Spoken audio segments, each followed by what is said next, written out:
Today we're with Cody Walker in his shop in Maidens, Virginia. Cody, thanks for inviting us in to look around. You're welcome.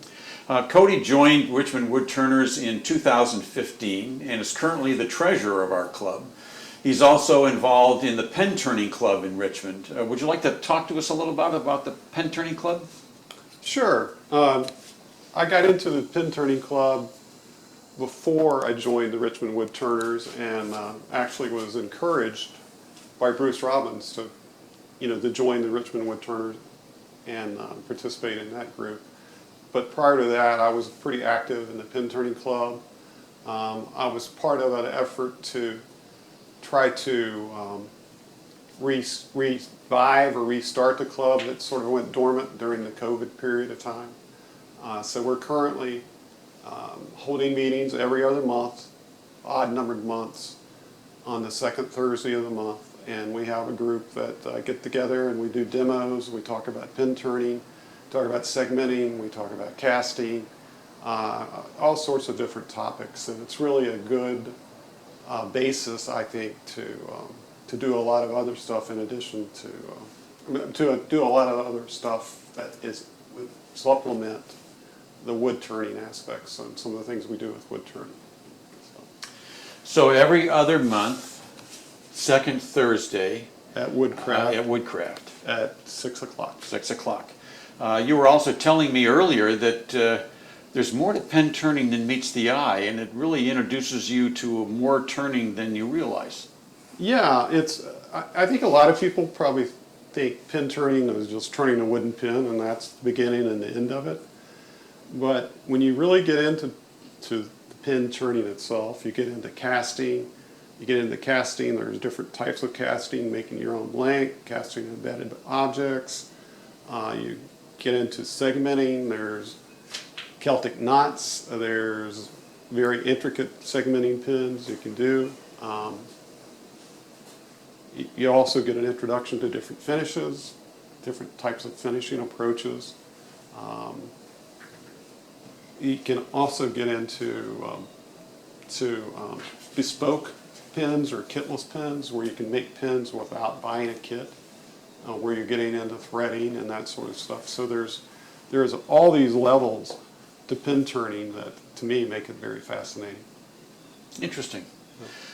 So you started in 2015 with the turning club. Mm-hmm. What got you started in turning initially? Well, we went on vacation to Hawaii, and we were at a resort, and as they'll often do in resorts, various vendors will come in and set up and sell things in the lobby. So there was a guy selling turned pins and mechanical pencils, and I fell in love with this mechanical pencil, and I paid way too much money for this pencil. I carried it home, and I would sit and look at it. I didn't use it. It was too expensive to use, and so I'd look at this, and I finally said to myself, you can probably learn how to make that.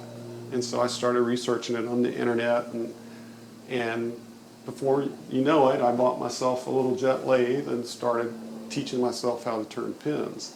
And from there, I got hooked up with Bruce Robbins and the Pin Turning Club, which has grown and grown and grown into turning bigger stuff and into turning bowls and so forth. So. Interesting. You mentioned the jet lathe. We're standing in front of your two lathes. Can you tell us a little bit about them? Well, this is just your basic small jet lathe. It's not variable speed. For me, it's been a pretty solid performer, pretty solid workhorse. The only complaint I have about it is it's not reversible and it's not variable speed. And you're limited on the size of stuff that you can turn. So when I started developing an interest in turning bowls, I decided I need a bigger lathe. So I bought a Nova 1624, which I then came back and added a bed extension to after I'd bolted it to the floor. And after a while, I decided, well, I'd like to have something that's reversible or variable speed. So I bought a DVR motor and adapted that to my Nova lathe. So right now, this is what I do the bulk of my large turnings on, is this lathe. Is there anything about the Nova that you don't like? I'd like to have a little more power. And before I bolted it to the floor, if I was turning a big piece, a natural edge piece, yeah, the lathe would walk across the floor, so I'd be chasing it, trying to turn. And it's hard to have good turning techniques when you're chasing your lathe. So bolting it to the floor helps. It's still, on big pieces, it's not as stable as I'd like it. I'd like to have a little more power because sometimes you can bog it down relatively easily. So aside from the size and the power aspects of it, it's a good lathe, but I would like to have something a little bit larger and heavier, a little more solidity to it.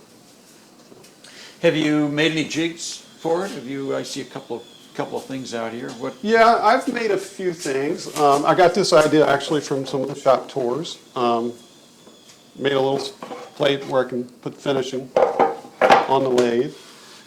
And I decided to add one and make this little marker so I can mark the center line on pieces. So those are two things. And I have a hook where I can just hang them here on the lathe and get them out of the way. I've also sometimes make my own tool handles, and I have the robust collet system where you can interchange your turning gouges and so forth. And I really like the robust system. I also made this stand on Lazy Susan with PVC pipe, which I can put my gouges in and use it as my tool storage.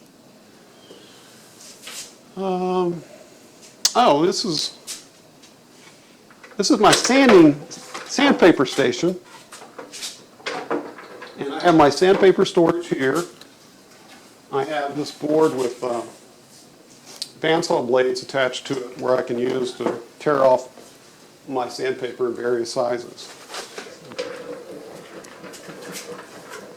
So that's kind of a handy little thing to have and keep your sandpaper out of the way. Is that all of your sandpaper? No, I have a little sanding disc that I'll use when I'm power sanding with the drill or so forth. And I have those in a little case here. I also have, when I'm doing flat work, I have a couple belt sanders and so forth, so I have sandpaper for that in another place. Cody, I'm noticing two sets of tools. You've got the bulk of your tools here, but behind the mini lathe, there are some tools on the wall. Are they specifically for that lathe, or why two sets of tools? Well, that's just been sort of the growth of the shop. Before I got the larger lathe, I did all my turning basically right here, and I had a more limited number of turning tools here. And these tend to be tools, currently, these are tools I don't use as frequently as the tools I keep over here. So it's really just additional tool storage in a separate place. All right, so this is kind of your turning corner. Right here. I see some wood storage and some, looks like a safety shield back there. Can you tell us a little bit more about the corner? Sure. I've got a faceplate, and then I use this when I'm sanding or turning something that's really dusty. This is a powered respirator that you can put on your belt. You can recharge it. You've got air circulating so it doesn't fog up. You can wear glasses underneath it. The bulk of the weight is on the belt, so you don't have a lot of weight on your head as you're using this. So I really like this as a respirator setup, as opposed to, I had a Air Shield Trend Pro, I think it's called, that to me it was just too much weight on my neck and head when I used it for an extended period of time. And this is a lot more comfortable. It's also relatively inexpensive. I think it was like $99 on Amazon. So I'm real pleased with this. As a way of trying to stay healthy when you're dealing with a lot of dust.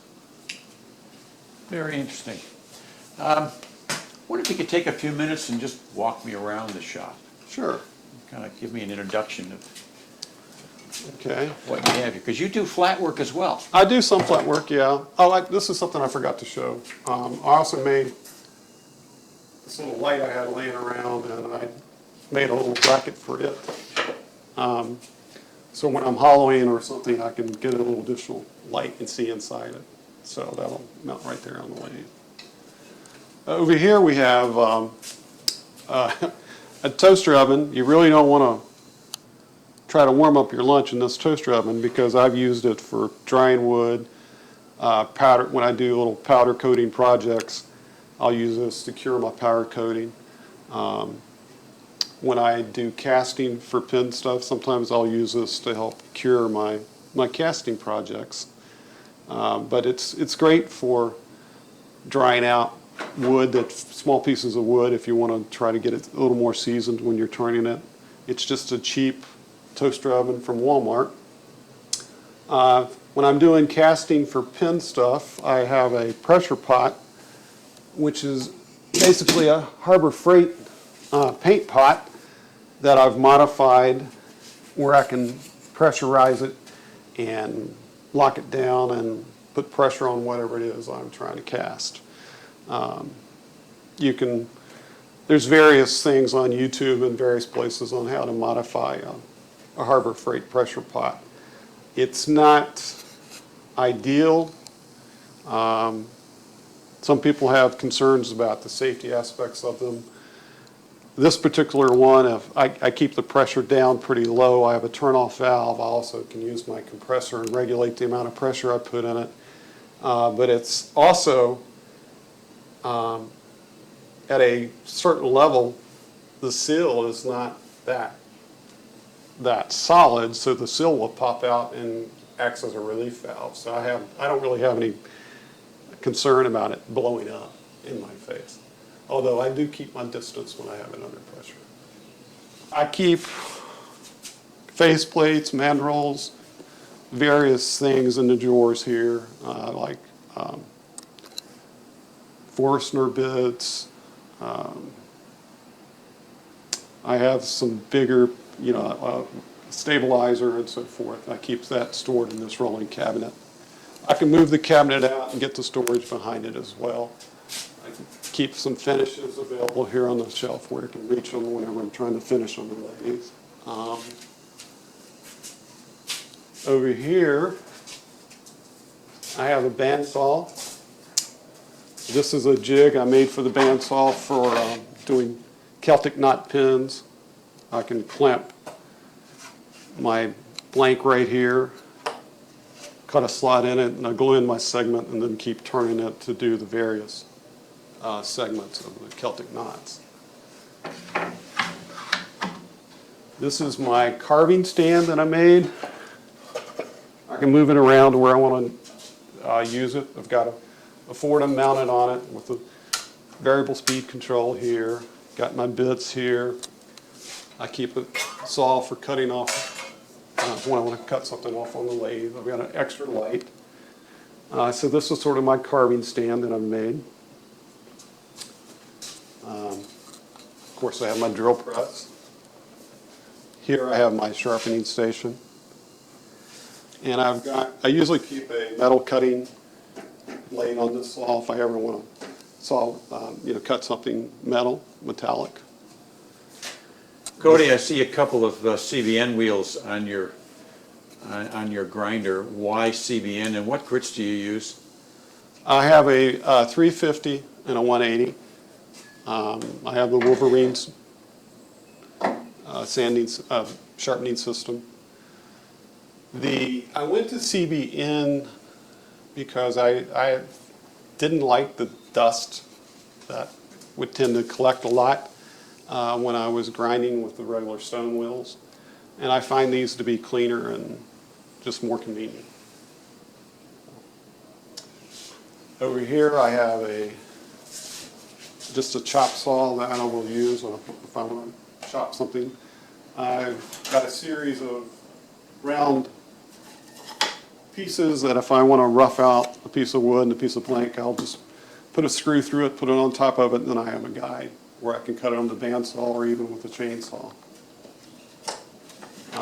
This cabinet primarily has automotive tools in it, sockets, wrenches, so forth. I do have some air compressor related stuff stored in here as well. This is my Harbor Freight air compressor, which is does the job. It's a little loud. It would be my only complaint about it. To be ideal, I'd like to have something moved outside. How many gallons is it, do you remember? It's 21 gallons. 20? Yeah. That's a good sized compressor. Yeah. Yeah. I mean, it does pretty well, except for the noise. Over here, I have more wood storage on the rack. I have routers, sanders, biscuit joiner, drills. This is where I keep all my power tools that I don't use routinely. I have another rolling cart that if I'm doing a project outside, I can put tools on and roll it out there. When I was building out the van, I used this quite a bit for using the tools working outside. I have more wood storage here. Also, this is another storage cabinet, which I keep a lot of my drill bits and so forth here.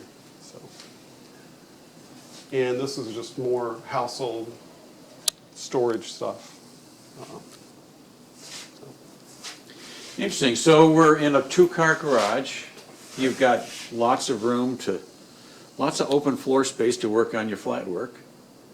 You can keep the turning in one area, so keep Right. the kind of the dust and the dirt in one area. What about dust collection? I have a air filtration system. I have the jet air filter. I also use shop vacs, and I need to do a better job with dust collection. So I bought this cyclone separator that you can attach to a shop vac, and then you can use it, attach it to various, So I need to come up with some adapters so I can hook it up to my bandsaw, into my chop saw. And I can also hook it directly into I didn't mention my contractor, my DeWalt contractor's table saw that I use quite a bit. You also have a garage door that you can open. Yes. So on nice days, Yes.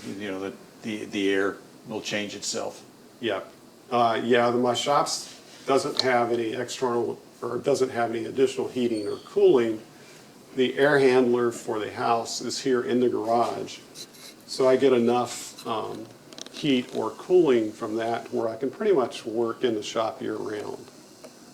In the summer, when you get up to, above 90-degree days, I can generally work for 3 or 4 hours in the morning before it gets too hot. Mm-hmm. But in the winter, it usually stays warm enough I can just put an extra layer on and I'm fine. You've got areas of wood storage inside. Do you have any wood storage outside? I have wood storage everywhere. I've got a pole building where I've got some wood stored. I put some wood on the ground for spalting effects and so forth. Plus I have an old building in the back that I built while I was building a house to store stuff. I store some wood in it as well. Are there any issues that you have with your shop that you could use some help with? Well, the adapters are one thing, and before we started the tour, I got some ideas on how to come up with a better way of adapting the hoses to my various tools and so forth. So that's certainly one area. I guess dust control in general is something that I'm not real solid on. Mm-hmm. So if there are any really good ideas on better dust control, I would appreciate that. Particularly sanding on the lathe, ways to capture that dust. That's something that I really don't do too much of.